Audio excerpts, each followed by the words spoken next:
Je vais vous présenter un peu la démarche qualité du FONGECIF Île-de-France. Alors simplement, rapidement, un peu dans quel état d'esprit est le FONGECIF par rapport à ce décret. On est vraiment dans une logique de collaboration avec l'ensemble des financeurs, puisque le FONGECIF, avec les OPCA, ont travaillé depuis le début sur comment travailler ensemble et comment répondre au décret par rapport aux 6 critères et notamment au référentiel des 21 indicateurs. Donc il y a un vrai souci aussi du FONGECIF de travailler avec ses homologues, OPCA, ce qu'on ne faisait pas forcément toujours, ou on le faisait dans le cadre de certains partenariats. Mais là, il y a une vraie volonté de travailler tous ensemble, puisqu'on a les mêmes objectifs, dans un souci toujours de simplification, comme on vous le disait tout à l'heure, puisque l'objectif, c'est si on partage ensemble les mêmes indicateurs, du coup, pour l'organisme de formation, il répond qu'une seule fois, parce que vous pourriez répondre.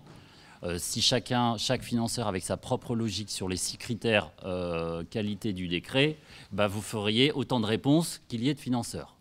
Donc là, il y en a un peu moins de 30 maintenant des financeurs. Donc en tout cas, quand vous faites une réponse sur le Datadoc, vous le faites pour les membres, pour l'ensemble des membres du Datadoc, du GIE Datadoc.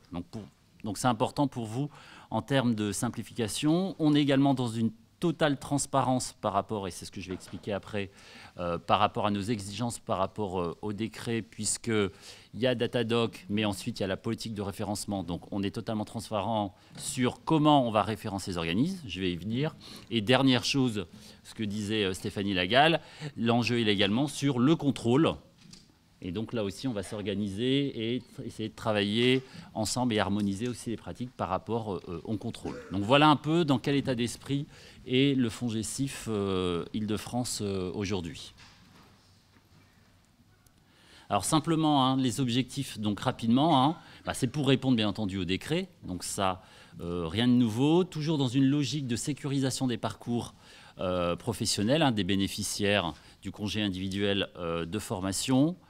Dans le cadre aussi toujours de l'optimisation des fonds, puisque effectivement nous avons des fonds que nous mutualisons et dans le cadre de la qualité et dans le cadre des fonds que nous avons, nous devons également rendre des comptes et essayer d'optimiser pour pouvoir toucher le plus de personnes dans le cadre des formations professionnelles. Et c'est aussi dans la logique de pouvoir recueillir des informations relatives aux organismes de formation pour simplifier les démarches d'évaluation et de contrôle, mais également, et je vais y venir juste après, pour aussi aider le salarié à choisir son organisme de formation. Mieux on vous connaît, mieux on vous évalue, plus on est enclin d'accompagner et d'aider le salarié à faire le choix de son organisme de formation. On est vraiment dans cette logique-là.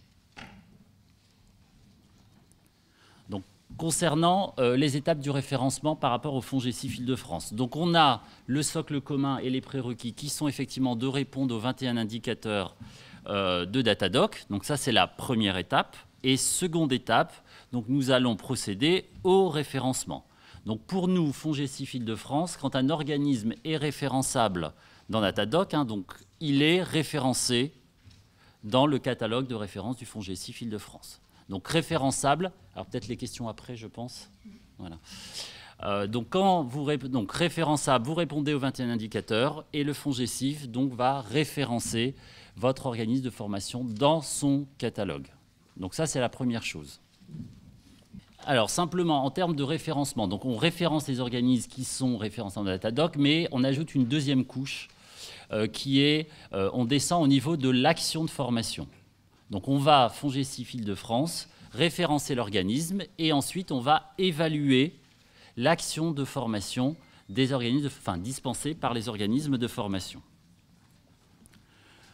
Donc cette évaluation, elle est basée sur différents critères, puisque nous, le FONGECIF Île-de-France, nous sommes sur des formations longues, donc prioritairement diplômantes ou en tout cas certifiantes, qui permet d'avoir un diplôme à l'issue de la formation.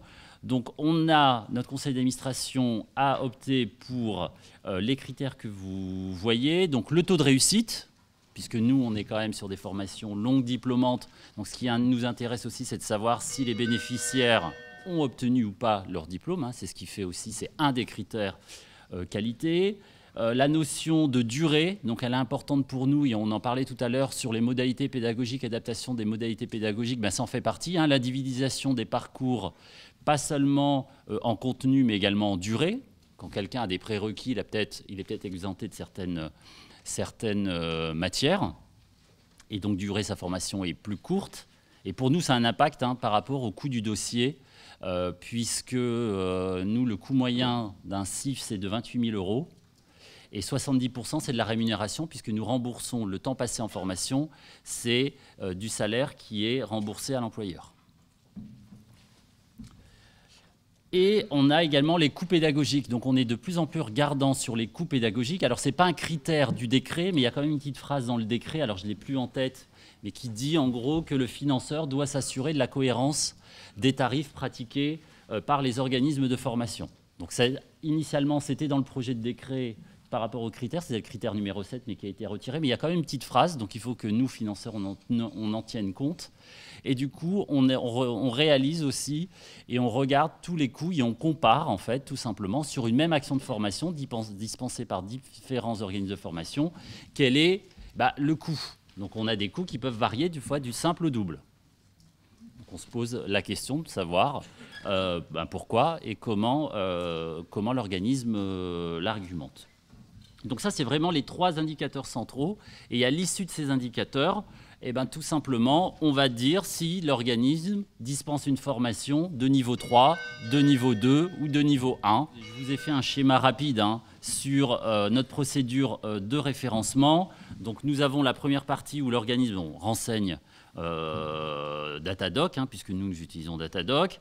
S'il est référençable, vous figurez dans le catalogue de référence. Et ensuite, nous allons analyser et évaluer vos actions de formation pour pouvoir ensuite diffuser au public en disant, voilà, cet organisme est référençable et sur telle action, nous l'évaluons de telle ou telle manière pour l'aider à faire son choix d'organisme de formation par rapport à son projet professionnel. Et bien entendu, si vous n'êtes pas référencé dans le catalogue, donc là aussi c'est pour un peu rassurer les organismes de formation en se disant, voilà, si je ne suis pas référencé, effectivement la loi dit bien que si vous n'êtes pas référencé, vous ne pouvez pas être financé par le financeur, mais chaque financeur a la responsabilité effectivement de son catalogue et pourra argumenter et motiver pourquoi vous ne figurez pas dans son catalogue, et éventuellement vous pourrez faire recours. Voilà. Donc la transparence est aussi importante. Donc vous avez peut-être l'impression effectivement que vous ne savez pas trop, c'est un peu flou. En fait, c'est assez clair. Ce qui est difficile, c'est que chaque financeur a son propre mode sa propre procédure par rapport à son référencement. Mais chacun a quand même une ligne de conduite qui est claire et qui a été actée par son conseil d'administration. Donc simplement sur la démarche, donc là c'est vrai que c'est rapide, mais nous avons communiqué sur notre démarche qualité, donc vous pouvez aller sur notre site internet. Donc il y a une charte qualité qui précise un peu les obligations et ce que nous attendons en termes de qualité par rapport aux organismes de formation. Donc la transparence est totale avec les organismes de formation. Donc vous le retrouverez sur notre site, cette charte qualité. Et nous avons mis également en place un service aux organismes de formation puisque nous organisons des réunions thématiques pour vous accompagner, pour vous expliquer ce que je suis un peu en train d'expliquer, mais on rentre plus dans le détail, bien entendu, dans le cadre de nos réunions thématiques, où nous faisons une réunion thématique sur la démarche qualité du FONGECIF, donc c'est tous les 15 jours, et une réunion également sur Datadoc. Alors l'idée, c'est pas de dire, vous venez en disant, voilà, est-ce que mon document est bon et pas bon? En tout cas, c'est de reprendre chacun des indicateurs et vous expliquer l'esprit et ce qu'on attend finalement, comment vous devez renseigner le Datadoc. Parce qu'il nous paraissait important aussi de vous accompagner à minima pour pouvoir, vous aussi, répondre dans de meilleures conditions au Datadoc, et ce qui permettra également aux financeurs de gagner du temps, qui évitera effectivement les allers-retours si effectivement vous êtes invalidé par rapport à un indicateur. Donc simplement pour terminer, donc on est vraiment dans une logique où on a un socle commun avec l'ensemble des financeurs, notamment membres du GIE Datadoc. On a cette notion-là, et ensuite on a effectivement des indicateurs spécifiques qui sont liés à l'action de formation et pas à l'organisme. Donc vous pouvez être un organisme de formation qui est référencé au FONGECIF Île-de-France, vous dispensez, je ne sais pas, 30 formations, bah, vous en aurez peut-être 28 qui seront évaluées de niveau 3, peut-être une de niveau 2 et une peut-être que vous n'avez pas, qu'on ne va pas du tout financer parce qu'il y a eu un problème particulier, par exemple. Mais en tout cas, l'organisme sera bien informé de la décision qui sera prise en totale transparence. Et ce qui reste à faire pour le FONGECIF, bah, c'est de travailler effectivement sur le contrôle du service fait. Donc là, on est plutôt en aval. Et donc là aussi, il y aura des groupes et des harmonisations et des collaborations avec les autres membres du GE Datadoc pour voir comment on peut harmoniser nos pratiques. Toujours aussi bah, pour vous aider, vous, et pour nous aider, nous aussi, pour ne pas refaire le travail plusieurs fois par rapport au contrôle, puisqu'on travaille quand même dans un climat de confiance avec les autres membres du GIE.